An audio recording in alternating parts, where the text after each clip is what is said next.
Olá a todos! Vamos agora falar sobre o SUS no que diz respeito às suas políticas de assistência, ou seja, como que é desenvolvido o Sistema Único de Saúde, dentro de tudo que a gente já viu nas aulas anteriores. Bom, fazendo um breve resgate do que a gente já viu e de tudo que a gente já trabalhou a respeito de condução da saúde e também de sistema de saúde, nós, olhando a histórica, da nossa saúde pública, nós temos, a percepção de existência de alguns modelos de atenção que foram utilizados em nosso país. Nós tivemos, por um tempo, um modelo sanitarista campanhista, que era a partir de campanhas gerais para tentar fazer com que as pessoas tivessem saúde. Tivemos também, por um bom tempo, a questão do modelo biomédico hospitalocêntrico, do qual considera somente a variável biológica no processo saúde-doença. E hoje nós temos um modelo de produção social em saúde, que fica pautado naqueles 4 pilares que envolvem a questão da saúde, que é a questão biológica, a questão psicológica, a questão social e também ambiental. Este é atualmente o modelo que a gente adota no nosso sistema de saúde, porque acreditamos ser o mais eficiente para atender às necessidades da população. E escolhido então uma forma de assistência, nós temos então o nosso Sistema Único de Saúde, do qual ele apresenta uma concepção própria, uma legislação estruturante, diretrizes e princípios que visam sua organização operacional, ou seja, colocar em prática o funcionamento do sistema de saúde dentro das premissas que atendam os pilares principais do processo de doença e que atenda realmente a população de uma forma adequada, segura e humanizada. E qual foi a ideia e a concepção do SUS ao longo do tempo?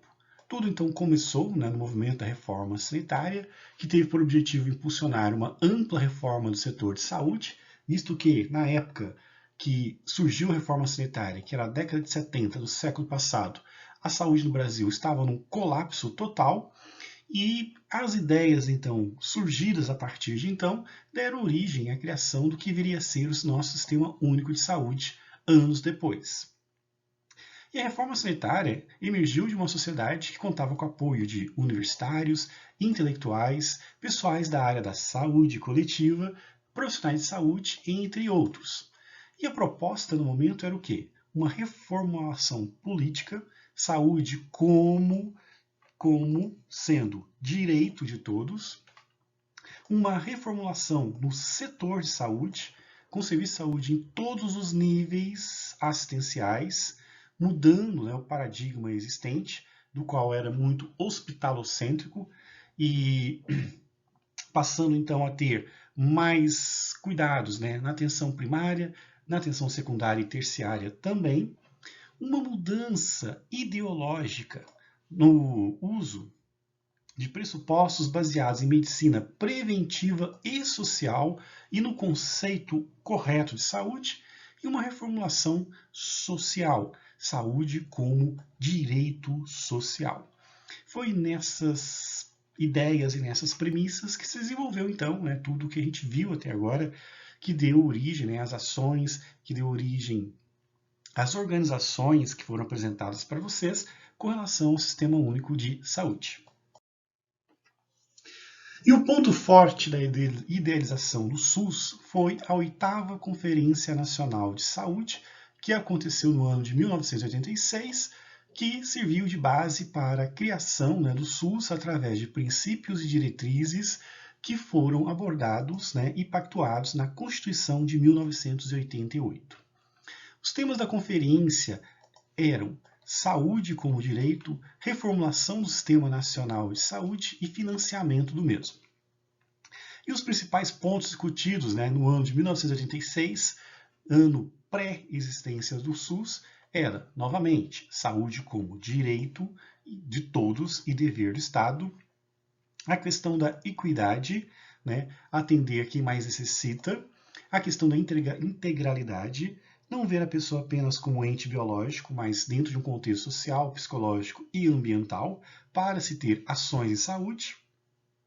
Separação da questão da saúde e da previdência, né, sendo que a previdência é um seguro que você tem para o seu futuro, e a questão da saúde é um cuidado diário, constante, que é necessário. A questão de um sistema público sendo único, não tendo outros tipos, né, sendo igual para todos os brasileiros, a adoção de um conceito mais abrangente de saúde e uma política de financiamento, né, adequada para realmente termos saúde de qualidade. Então chegou-se, né, à Constituição de 1988 com aqueles pressupostos, né, e na Constituição, então, que ainda está vigente, né, nós temos a separação da saúde e da previdência, determinada pelo artigo 194, do qual, então, né, você tem essa distinção entre esses dois parâmetros e uma atenção agora, a partir de então, exclusiva para a saúde e outra para a previdência. O que isso resultou? Mais atenção, mais políticas, mais ações voltadas e concentradas na saúde, sem dividi-la com outras ações que foram, então, né, alocadas para outros setores. Daí também na Constituição vigente que nós temos o artigo 196, que diz que saúde é um direito de todos e dever do Estado, garantido mediante a políticas sociais, econômicas, que visa a redução do risco de doença e de outros agravos e o acesso universal de todos e igualitário, sem distinção, às ações de serviço para a sua promoção, proteção e recuperação. Ou seja, não era mais para se ter no Brasil um modelo biomédico. E no artigo 197, o que nós temos, né? São de relevância pública ações e serviços de saúde, cabendo ao poder público dispor, em termos da lei, sobre a regulamentação, fiscalização, controle, devendo a sua execução ser diretamente através de terceiros e também de pessoas físicas, jurídicas e direito privado. Ou seja, a regulamentação da saúde passa a ser um atributo do Estado. Ainda na Constituição, o artigo 198 determina que as ações e serviços públicos de saúde integram uma rede regionalizada, hierarquizada e constituem um sistema único, organizado de acordo às seguintes diretrizes: descentralização, ou seja, não é o Ministério da Saúde que dá a palavra final, mas sim os municípios que estão perto da realidade da população que vive, os estados que coordenam esses municípios e, por fim, a questão, né, do Ministério que tem a função de fazer a coordenação geral. A outra diretriz é o atendimento integral. Então, o homem não é máquina biológica. O homem é um ser inserido no ambiente, que tem uma vida social e tem comportamentos psicológicos, e tudo isso pode afetar a sua saúde. E um dos itens, né, considerados mais importantes, que é a participação do povo nas decisões referentes às questões de saúde. Então, seria o povo, através dos conselhos locais e municipais de saúde, que determinariam como que o SUS deveria funcionar naquela região e também como seria feito os gastos e também a fiscalização dos recursos utilizados na saúde. E no artigo 200, né, tem então, né, as competências do Sistema Único de Saúde, que tem como atribuições dentro da lei controlar, fiscalizar procedimentos, produtos, substâncias de interesse para a saúde e participar da produção de medicamentos, equipamentos imunobiológicos, hemoderivados, executar ações de vigilância sanitária e epidemiológica, ordenar a formação de recursos humanos na área da saúde, participar da formulação de política de execução de saneamento básico, incrementar em sua área de atuação desenvolvimento científico, tecnológico e inovação, fiscalizar e inspecionar alimentos compreendidos no controle do seu teor nutricional, participar do controle, fiscalização e produção de transporte, guarda, utilização de substâncias e produtos psicoativos, tóxicos e radioativos e colaborar na proteção do meio ambiente, nele compreendido, e do trabalho também. Então foi ampliado a questão, né, da concepção de saúde em vários aspectos, que vai desde a questão da vigilância sanitária e epidemiológica, a questão da formação em saúde, a questão do saneamento básico, a questão da pesquisa, a questão do controle alimentar, a questão do controle das substâncias em uso, incluindo defensores agrícolas, a questão do meio ambiente e também a questão do trabalho. Então passávamos a ter um conceito mais abrangente que não reduzia o homem a um ser biológico apenas. E foi assim então que estabeleceu os princípios do SUS, que é tudo que norteia as práticas de atividade do Sistema Único de Saúde, e que são divididos em dois tipos, os doutrinários e os organizativos. Os doutrinários têm a ver com as ideias que devem ser seguidas no ato de fazer as ações do SUS. Bom, quais são as ideias que norteiam as ações do SUS? Como que eu tenho que implementar minhas ações? Primeiro, o SUS tem como princípio doutrinário a questão da universalidade.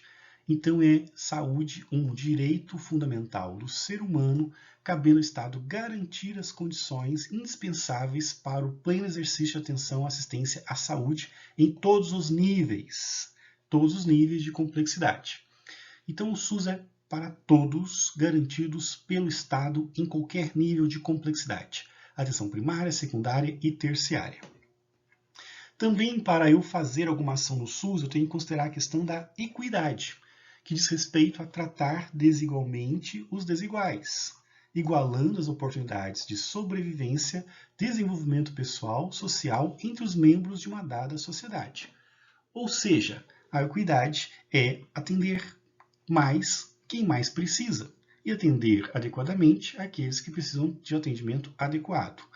De uma forma resumida, qualquer ação que eu tenha que fazer, eu tenho que dar prioridade para aqueles que mais precisam de atenção à saúde. Eu tenho que focar meus esforços para aqueles que mais precisam e são carentes em termos de saúde.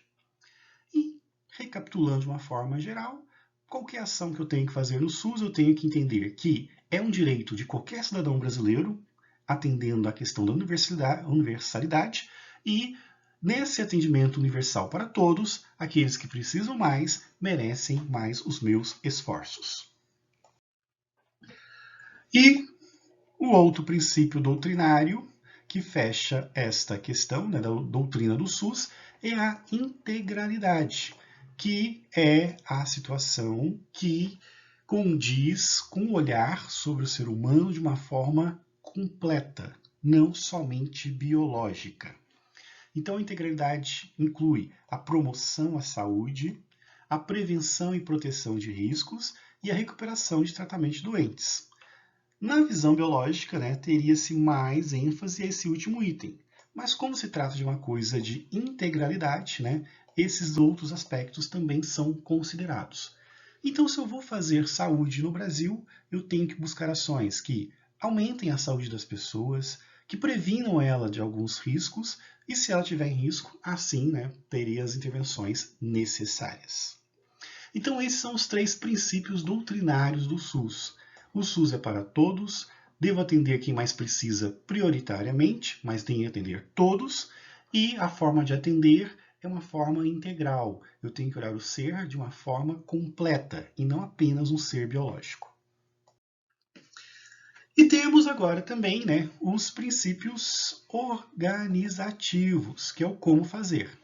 O princípio inicial da organização é a descentralização, ou seja, as decisões políticas não são exclusivas, né, do nível federal, elas também são realizadas pelos estados e pelos municípios, conforme for, né, a realidade dos locais. Então, para fazer política, para fazer saúde no SUS, eu tenho que considerar essa questão política importante da descentralização. Não pode ser uma coisa única. Até porque nós vivemos num país continental de realidades diferentes, onde a realidade da região sul é bem diferente, né, da realidade da região norte. E as ações têm que ser pautadas em cada uma das realidades existentes, até mesmo para atender o princípio da equidade que a gente viu anteriormente. O outro princípio organizativo é a questão da hierarquização e regionalização. Então, existe, né, uma certa ordem de atividade e essas ordens também são de responsabilidades regionais, do qual, inclusive, né, o repasse de recursos segue, né, uma questão de localidade, onde cada região acaba então fazendo a sua administração dos recursos e das ações que devem ser feitas. Isso obedecendo características populacionais, situações de saúde, indicadores e outros fatores. É uma forma também de atender a questão da equidade, né, que é um dos princípios doutrinários do SUS.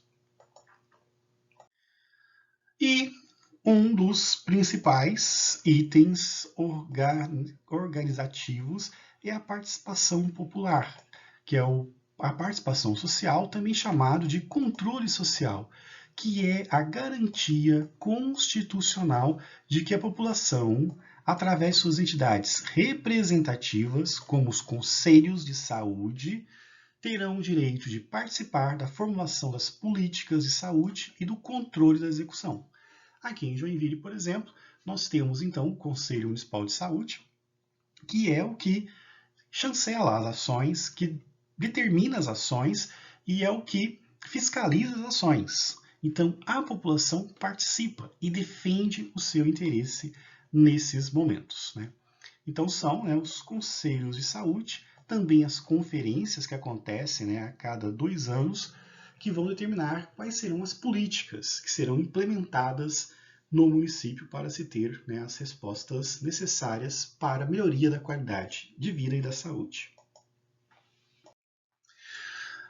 E em 1990, né, tivemos então a Lei 8080, que implementou e garantiu a criação do SUS, né, e ela pega todos os aspectos que estão na Constituição e coloca em forma de texto de lei para o seu devido cumprimento e para que todos os cidadãos brasileiros tenham saúde de fato. É a lei que materializa realmente o SUS, é realmente que cria e define as atribuições, né, cumprindo o princípio da regionalidade, dizendo quais são as obrigações, né,